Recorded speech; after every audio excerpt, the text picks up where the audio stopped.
સ્વાગતમ મિત્રો.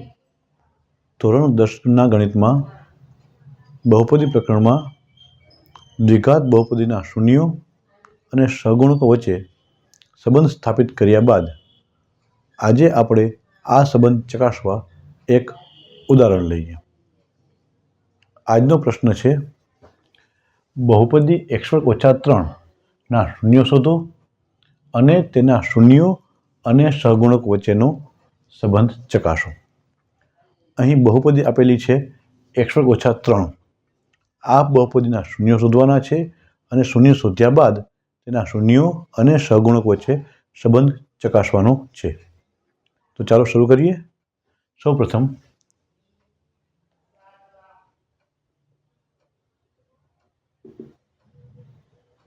અહીં બહુપદી p ઓફ x બરાબર x² - 3. બહુપદી p ઓફ x બરાબર x² - 3 ના શૂન્ય શોધવા માટે p ઓફ x ના શૂન્યો શોધવા માટે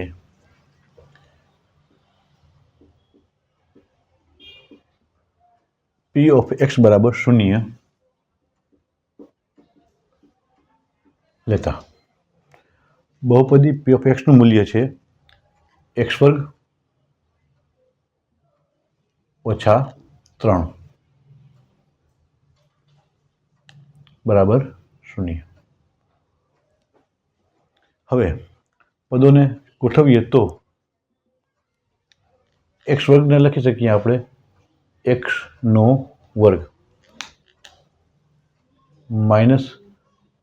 -3 લખી શકીએ વર્ગમૂળ 3² બરાબર 0. હવે અહીં બે પદ છે. પ્રથમ પદમાં x ચિહ્નનો વર્ગ છે, બીજા પદમાં વર્ગમૂળ 3² છે. આ બંને પદોને વચ્ચે તફાવત છે, એટલે કે બાદબાકીનું નિશાન છે.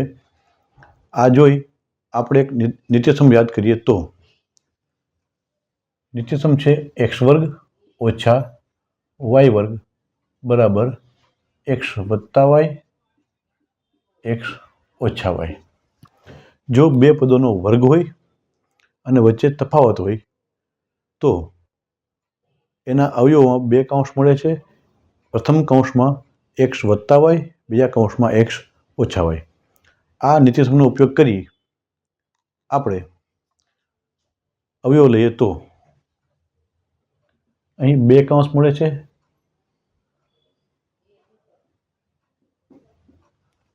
પ્રથમ કૌંસમાં પ્લસ, બીજા કૌંસમાં માઇનસ. પ્રથમ પદ તરીકે બંને કૌંસમાં x અને બીજા પદ તરીકે વર્ગમૂળમાં 3. આ રીતે બે અવયવ પ્રાપ્ત થાય, x + વર્ગમૂળ 3, x - વર્ગમૂળ 3. માટે લખી શકીએ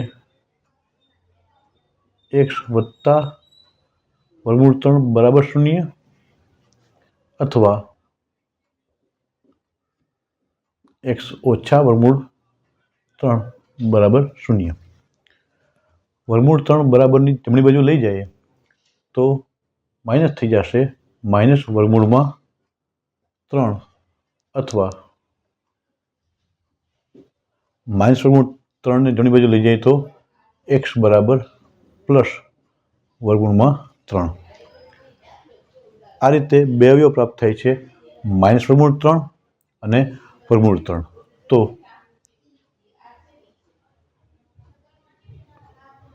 p ઓફ x બરાબર x² - 3 ના શૂન્યો ± વર્ગમૂળમાં 3 છે. વર્ગમૂળ 3 છે. હવે આ શૂન્યોનો સહગુણકો સાથેનો સંબંધ ચકાસવા શૂન્યોનો સરવાળો મેળવીએ તો માઇનસ વર્ગમૂળમાં 3 પ્લસ વર્ગમૂળમાં 3, એક માઇનસ એક પ્લસ છે ઉડી જાય તો બરાબર શૂન્ય. શૂન્યને વ્યવસ્થિત રીતે લખીએ તો માઇનસ શૂન્યના છેદમાં 1 લખી શકીએ. બહુપદી ચકાસીએ તો માઇનસ મધ્યમ પદ આપેલું નથી એટલે શૂન્યની જગ્યાએ લખી શકીએ આપણે એક્સનો સહગુણક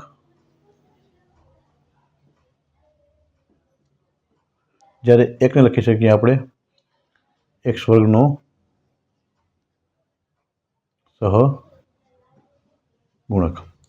એક્સ વર્ગનો સહગુણક 1 છે જ્યારે મધ્યમ પદ એક્સનો સહગુણક નથી એટલે કે એનો સહગુણક શૂન્ય છે એમ લખી શકીએ. તેમજ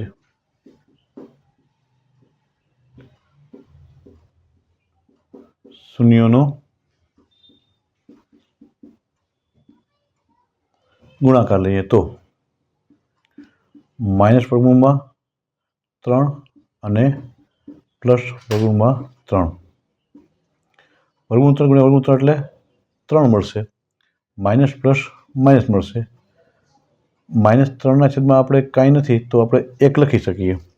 તો બહુપદી ચકાસીએ તો માઇનસ 3 છે એ અચળ પદ છે તો લખી શકશું આપણે અચળ પદ. 1 છે એક્સ વર્ગનો સહગુણક છે તો લખશું આપણે છેદમાં એક્સ વર્ગનો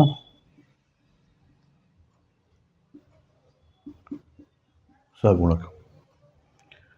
આ રીતે આપેલ દ્વિઘાત બહુપદીના શૂન્યો શોધીને તેના શૂન્યો અને સહગુણક વચ્ચેનો સંબંધ ચકાસી શકીએ છીએ. આભાર.